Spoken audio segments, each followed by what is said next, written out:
Welcome to Navigating Your 20s. I'm your host, Jess Hugo, and I am so excited to have you here. I'm an online personal trainer and nutritionist, but honestly, underneath it all, I am just a girl who is struggling, thriving, and surviving somehow all at once. So if this is you, you are not alone. If you want all the juicy tea on what it's like to be a girl navigating her 20s, I'm talking relationships, health, fitness, social life, work, and everything in between, then you're in the right place. Hello queens, welcome back to the podcast. You are joined here with Jess and Lexi.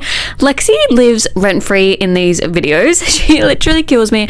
I was watching one of the YouTubes the other day. Well, it's on Spotify as well, but I was watching it back and Lexi was just sleeping. She was just moving around and sleeping in every single clip, and I was like, girl, you kill me. But if that is not life with a cavoodle, I don't know what is. Today I want to jump straight in. Something that has been really prominent, I don't know if Mercury is in a retrograde or something is in the water, but something has been happening inside my world with a lot of my clients recently, which is insane. Everyone is navigating a breakup or some type of breakup. It doesn't have to be a relationship breakup. It could be a friendship breakup, and there's just a lot going on. And now, there's never a right or wrong way to navigate a breakup. I want to say that first and foremost. Everyone has a healing process, and healing is never linear. But I want to talk about some things and lessons that I have learned from being in relationships before that have broken up, how I've navigated coming out of the breakup, and what kind of happened when I stopped focusing on myself. And the reason I'm talking about this is because, as I've mentioned, I have a lot of clients aged between 20 to early 30s, and a lot of them, you know, so many different people go through so many different ebbs and flows, but what is consistent is how most of us do navigate through that breakup. So I just want to talk more on this topic because our 20s is for growth. It's for making mistakes. And sometimes we can make the same mistakes over and over and over again. And I'm here to nip that in the bud. Let's stop being so consumed by motherfucking men. I'm going to assume that it's a man that's fucking ruining your life. So let's go straight in, because I know it's constantly a juggle of trying to find love, trying to grow up, trying to glow up, trying not to be broke, trying to find yourself. And there's like so many different aspects and elements in it. And I could go so deep on this conversation. But first things first, I want to talk about how you're actually treating yourself and your body. I think it's really, really important to start there, because how much respect you have for yourself goes into how much respect you get treated, like how much respect you get treated with in a relationship. And I think, you know, I hear a lot of conversations, and I'm a neutral party, okay? I'm a PT, I'm a nutritionist, I'm low-key a therapist, not qualified therapist, but I'm a therapist, but I try to be neutral, of course, because I don't want to judge your man. So if you're listening to this and I start talking about particular things that your man's does, please, please, please do not think I am judging you. It is not from a place of judgment. It's from a place of how can we actually figure out what's happening in our life, figure out what's actually fucking good for us, and figure out if that's even what we fucking want anymore. And it starts with you. As much as I hate these crusty dusty men, it starts with you. So let's go deep in. Are you actually treating your body like a home?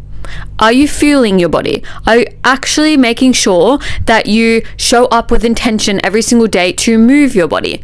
Be grateful that it can move. Something that I used to struggle with is like, I had a fully abled body and I was treating it like shit. I still do, thank God. But imagine if I didn't now. 20 kilos ago, couldn't care less about my body. I was treating it like shit. It was not a vessel. I didn't care. I was overeating, barely moving, when other people that may not be able to move would have been grateful to move easily, with ease, fully able. And I was taking advantage of that because I was in a spiral of hating what my body looked like, hating my life, wanting to bed roll all the time. And I then kind of came to this realization that I'm able to do anything. It might be really hard. It might be super uncomfortable, but I could go to a High Rocks tomorrow. I don't fucking want to, but I could, like, I'm fully able. I could start training towards one, is what I mean. I couldn't just fucking compete in one with no training. Or like, for example, you guys know, I used to never ever run. And then I ran 12Ks without stopping, and I did it in like, a 5-minute 30 like pace average, but I'd never run before. And it's like, where are we actually looking after our body but also challenging ourselves a bit? Think right now, if you've been doing Pilates for, you know, the last 2 years and you haven't even, you know, gone to a different studio or gone up in springs or like tried to challenge yourself in some way, what can you do to challenge yourself more? You're probably already really great at Pilates. What type of thing can you do that will actually push you a little bit more to do a little bit more? For example, sometimes with strength training, I'll be like, I've been doing this for so long, it's not actually challenging me in any way outside of my comfort zone. What is something different I could do? And that's when I started running, for example. So it's like, where are we actually looking after our body but recognizing what our body can do? Right now, when I talk on fueling your body, are you trying to shrink your body? A lot of women come to me eating such minimal calories, and I'm like, okay, we're not doing that anymore. How can we actually respect our body, give our body nourishment and food it needs, and fuel it? A lot of people struggle, especially this time of year, constantly being sick. This shouldn't be a flex, but it is going to sound like a flex. I have not, touch wood, had a cold or a flu or anything for 2 years. 2 years. Meanwhile, I know people that are sick every single week. And why is it a flex for me to say I'm not sick? Because I look after my body. I make sure that I have nutritious foods. I make sure I eat my fruit and veg. And I'm not shaming anyone for this, because I know that there are people out there, like professionals, apparently professionals, who are telling you to not eat fruit and veg. I recently started training someone who was working with, I'm not sure if she was a dietitian. I don't know this lady's qualifications. I don't know anything about her. For me, it's not actually reaching into your past. It's more giving you a better experience. So I try not to deep dive into whoever it was, because we have to let that go now. It's in the past. But of course, I need to learn about you as an individual. And she told me that that particular dietitian professional, I'm not sure, again, told her to only have 1 piece of fruit a day, and said that she can't have an apple. I said to her straight off the bat, you're supposed to have, by the Australian food guidelines, 5 serves of veg and 2 serves of fruit every single day. And this so-called dietitian was telling her that she couldn't have an apple and she could only have 1 piece of fruit. My jaw was on the ground. My jaw was on the floor. And I'm like, no wonder everyone feels so confused. No wonder everyone wants to shrink themselves. No wonder everyone gets sick all the time. Your core nutrients come from fruit and veg and whole foods. I was like to her, my diet is like, because we both have PCOS, and I think, you know, I do get a lot of people come to me with PCOS because they're like, how do you look like you with PCOS and I look like me? And I was like, because this is a conversation I had with her as well, and I was like, okay, first and foremost, like, I make sure I actually eat enough. I have my 3 main meals. I have my fruit and veg. I make it a priority to make sure that I'm eating properly. A lot of girls do not eat properly. If you're sitting here like, oh my God, I don't even have 3 main meals. Oh my God, I don't even hit my fruit and veg serve. Okay, let's start small. How can we just get you to eat a piece of fruit every single day? And I was like to her, what was the reason that you stopped eating the fruit? Like, what did this lady say? And she was like, it had too many carbs.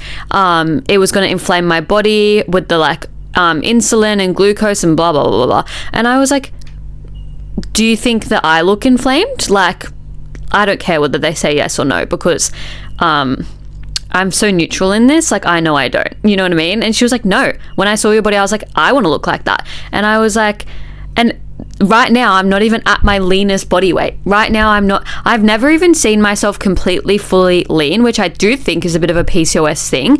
But I was like, I'm not even at my leanest body weight, and you're admiring my body. And at this body weight, I'm super healthy. I'm eating fruit and veg. I'm eating these main meals, and I'm looking after my body and fueling it because it's my home. It's my vessel. That's how my brain functions. That's how I can move throughout my day. That's how I can have the energy to be having this conversation right now. How many times do you get so distracted in conversations and you have such extreme brain fog because you're not eating enough food? You're not eating enough carbs. How many weeks do you wake up sick every morning, runny nose, sore throat, and you're like, what the fuck is going on? I'll tell you what's going on. You are not eating enough fruit, vegetables, getting enough vitamins, all of the things. I'm pretty sure like so many people in my life are sick right now. And I'm like, first of all, don't get me sick. Second of all, what the hell? Eat some fruit. Eat some fruit. Would you actually feel good if your best friend was neglecting themselves in this way? How would you feel if your friend just gave no fucks, was constantly lethargic, dragging their ass out of bed? How would that make you feel? You'd be like, oh my God, they're such a shit friend. They never show up to anything. Oh my God, why aren't they looking after themselves? Why do they just neglect? That's you. That's you. So I'm going to put it back on you right now. Where are you neglecting your health and fitness in terms of nutrition? In terms of where are you taking advantage of being able to move your body? How lucky are we to be able to go for a walk? To be able to move our body, to be able to go to the park and swing on a swing. You never know what you have until it's gone. And I think this is a massive conversation as well. And it goes into terms with relationships. And it's like, we work so hard to impress guys when we're not even looking after ourselves. We're stressing so much about being chosen by him when we might not even like him. You know, when you see people, you know, talking to a guy and it kind of goes belly up and they're like, well, I didn't even like him anyway. Like, I just like the chase. Why? Why do you care so much about his attention? Maybe you should give yourself some more of your own attention. Fill your cup first. This is something that's really, really important to me, and I lean heavily on it in my conversations with my clients. Honestly, my clients are probably like, shut the fuck up. No, I know that this is so valid. I always say, what actually fills your cup? What actually makes you happy? What's things that you look forward to? You. Not your boyfriend, not this guy you're talking to, you know, you. Because how many of us, and I know this is so common because again, I talk to these girls all the time. How many of us are doing the most for some guy who's like not even willing to commit to us, or not looking after ourselves because of how someone else is treating us? We're emotional eating because he's projecting on us. We are feeling stuck in a relationship because there's animosity 90% of the time, but 10% of the time it's good. But in 90% of the time, when there's animosity between you two, you start feeling shit about yourself. You start eating shit. You start getting down. You start getting really like mentally affected by it. And it's like, we do so much when we're in a relationship or to impress a man or be with a man. They could not care less about how we're looking after ourselves and if we're even looking after ourselves. And I feel this so heavily because personally, I am not about to be taken advantage of by some man. I am not about to turn my life upside down because of some man. I think that you are the most important person in your life and the only person that will ever, ever, ever have your back. When I first navigated my first ever breakup in like 2018, I think, so a while ago, I did not navigate that well. I remember everyone saying, oh my God, like revenge body, you know, work on yourself, do all the things. And I didn't know how to do any of that back then. You guys already know I struggled with my weight. I struggled with my eating habits. And I know I lent really heavily into just eating my feelings. And again, there's a time and a place and there's no right and wrong, but I was feeling like that while he was off living his best life, which is so embarrassing for me because he was living his best life and I was just gaining weight. And I was like, no, if I ever went through another breakup again, I would make sure straight away I am prioritizing myself. I'm filling up my cup. I'm doing things that like feel good and I'm becoming a better version of me, because they're going to be envious of you for moving on. They're going to want you back and you're going to be like, I don't even fucking want you now. I literally don't want you because I've grown and I've gotten so much better.